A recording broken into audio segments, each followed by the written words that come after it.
Dubai's man-made islands are like nothing else in the world. Over $15 billion was poured into an ambitious plan to build hundreds of artificial islands full of luxurious resorts and opulent villas.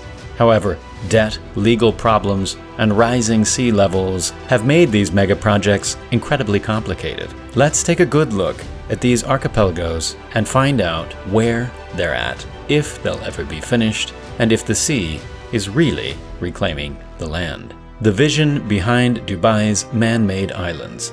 Back in 2001, the real estate developer Nakheel revealed their idea to invigorate Dubai's luxury market. They wanted to create artificial islands that would add thousands of miles of coastal property to the United Arab Emirates. Their vision consisted of 5 man-made archipelagos spread across 3 projects: the Palm, the World, and the Universe. The Palm was the first announced, made up of 3 palm tree-shaped islands emerging from the sea. There's Palm Jumeirah, Palm Jebel Ali, and Palm Deira. They were designed to increase Dubai's beach area by almost 200 miles, while hosting expensive villas, high-class apartments, 5-star resorts, and designer retail.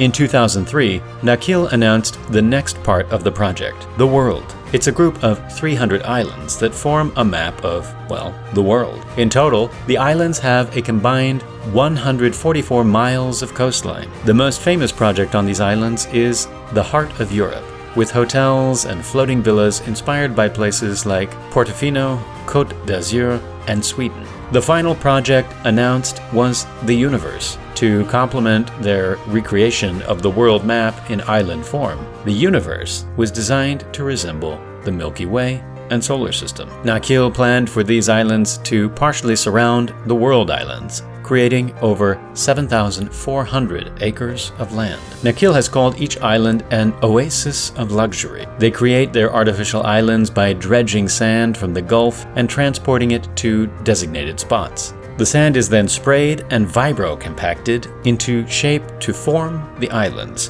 while several tons of rocks are used to keep everything in its place. The progress so far. Dubai is clearly dreaming big with these islands, and Nakheel has put both technique and money behind their designs. But how far have they actually got in developing their ideas? So far, the Palm Islands have progressed the most, particularly Palm Jumeirah. It's become one of the world's top tourist destinations for the rich and famous.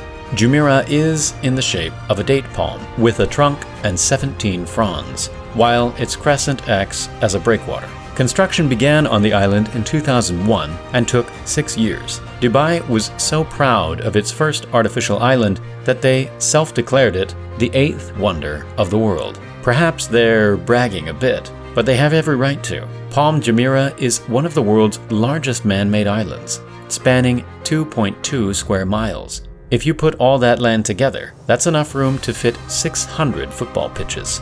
The island's fawns boast incredible luxury housing. Residents first started moving there in 2007, and since then it's accumulated a population of about 80,000. In addition to private real estate, it's home to world-renowned hotels and resorts. The most famous is Atlantis, which first opened in 2008. Palm Jumeirah also hosts the Middle East's first monorail, which opened in 2009 and cost $381 million. Palm Deira is another part of the Palm project that has seen significant development, even though its design has completely changed. It was originally meant to be about 8 times the size of Jumeirah and have its signature palm tree shape. However, construction stalled in 2008 and in 2013. Nakheel changed its mind and decided to build 4 smaller artificial islands instead. The Deira Islands are now called the Dubai Islands, with a combined area of 6.6 square miles. They opened to visitors in 2020, but there's still a lot of work left to be done. Unfortunately, the rest of the island projects haven't been so lucky. Despite the world islands breaking ground almost 2 decades ago, they're yet to be finished and have experienced numerous issues. The financial and real estate crisis of 2008 caused investors to pull out and put the project into millions of dollars of debt. The drop in oil prices in 2014, which the Emirates' economy is reliant on, didn't help. only one of the world's islands is officially opened. The Anantara is a 70-room resort with suites, villas, an open-air cinema, and a slew of other amenities like 5-star restaurants. Meanwhile, the heart of Europe is seeing some progress but isn't yet complete. Some of the other islands can be rented for private events, and some have private homes. One of these $7 million islands was reportedly gifted to Formula One driver Michael Schumacher. While plenty impressive, this isn't the type of progress that Dubai was hoping for. The last Palm Island, the Palm Jebel Ali, was also the victim of a multi-year lag in development. Work halted in 2009 when the funds started to dry up. Nakheel is planning to relaunch the development after seeing a 300% rise in the value of beachfront property over the last 2 years. Once completed, Jebel Ali will be 50% bigger than Jumeirah. There will be as many as 1,700 beachside villas on the island, as well as 6,000 apartments.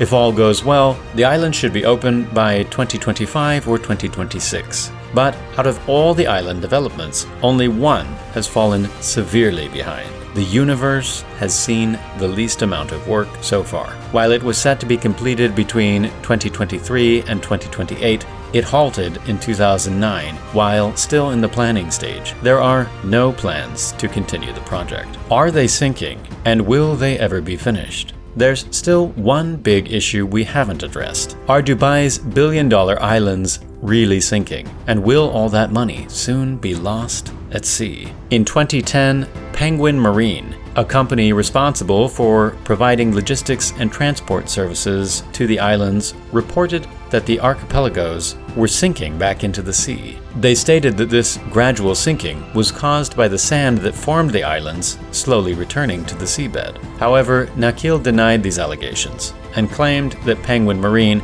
had an ulterior motive. They were trying to get out of their contract because they were stuck paying Nakheel an annual fee of $1.6 million. Nakheel took them to court and ended up winning. But that's not really the end of the story. In 2017, the Abu Dhabi Environment Agency warned that in a worst-case scenario, sea levels would increase 9 meters due to climate change. This could spell disaster for the artificial islands. The islands are surrounded by a giant wave breaker, but it's only 2 meters above sea level to ensure that the islands still have nice views. In the long term, this barrier is unlikely to be enough to stop damage from climate disasters. So maybe they aren't sinking, but like all coastal property, there is a chance Dubai's islands are drowning. It's still unknown whether they'll be able to survive rising sea levels. Is that pretty much the same thing as sinking? We'll let you be the judge. Now, for the reason you all clicked on this video. With the threat of rising sea levels and a huge price tag, will Dubai's ambitious islands ever actually be finished? So far, all signs are pointing to yes. For one, the demand is there. Dubai is in the middle of a housing boom. Beachfront homes are heavily sought after, and what could better satisfy that demand than island properties? More people are looking to move to the UAE than ever before, with Europeans in particular snatching up properties in Dubai. The money might finally be there too. Numerous real estate projects have proposed diving headfirst into the development of the world mega project. New investors have taken a particular interest in the $5 billion heart of Europe, as beachfront property here is about 10 times cheaper than the rest of the world. However, there's one project that we'll probably never see finished in our lifetime. The universe. It hasn't seen any work yet beyond planning, and it's mostly faded out of conversation since the project halted back in 2009. But with parts of the world likely to be finished, as well as all 3 parts of the Palm project, it's safe to say that the book isn't quite closed on Dubai's island dreams. Do you think the universe will ever be developed? Will the unfinished islands be just as impressive as Dubai promised? Let us know in the comments. Don't forget to like and subscribe if you want more facts about the world's greatest construction projects. Thanks for watching.